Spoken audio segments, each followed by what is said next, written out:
Hey everyone, so I wanted to do a quick video on the term early dynastic period. Specifically, the early dynastic period of Sumer. We have other early dynastic periods, for example, in Egypt, in China, but I'm talking specifically about ancient Sumer. Also known as the pre-Sargonic period of Mesopotamia, due to it being before the time of the Akkadian king Sargon the Great, the early dynastic period of Sumer is the time period between 2900 to 2300 BCE.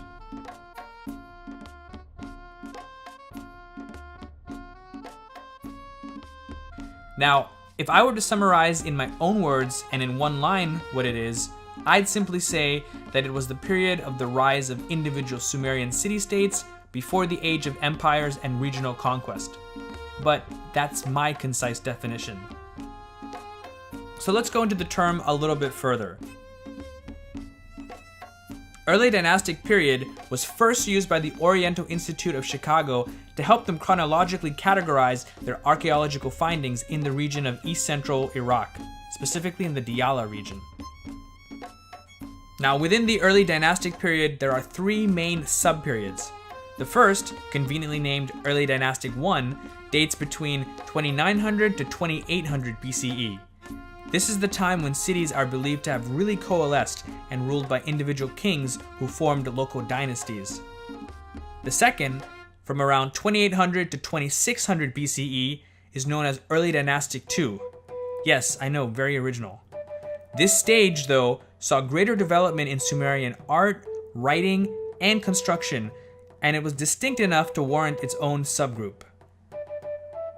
Finally, we have Early Dynastic III, from 2600 to 2300 BCE. So I suppose you can see a pattern here with how they've been naming these subgroups. Basically, we see more complex writing and literary texts being preserved on cuneiform tablets, especially hymns, prayers, and other documents commissioned by various rulers. Urban Sumerian society by this time has also evolved to a pretty sophisticated level, as can be seen from the findings dug up in the so-called Royal Cemetery of Ur.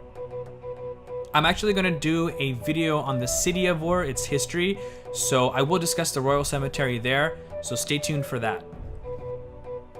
Anyway, the early dynastic period officially ends with the conquest of Sumer by the Akkadian king, Sargon the Great. Now this starts a new era, the Akkadian period, and is later followed by the infusion into Mesopotamia of new peoples such as the Amorites.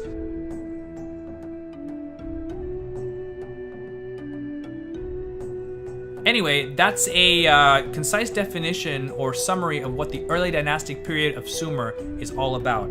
I hope that when you hear this term casually mentioned in other videos, you'll have a general idea of the time period being referenced. Hope this short video helps. Once again, thank you so much for stopping by. I really appreciate it. If you found this video useful, please hit that like button because it helps the channel out a lot. Thanks a lot and have a great day.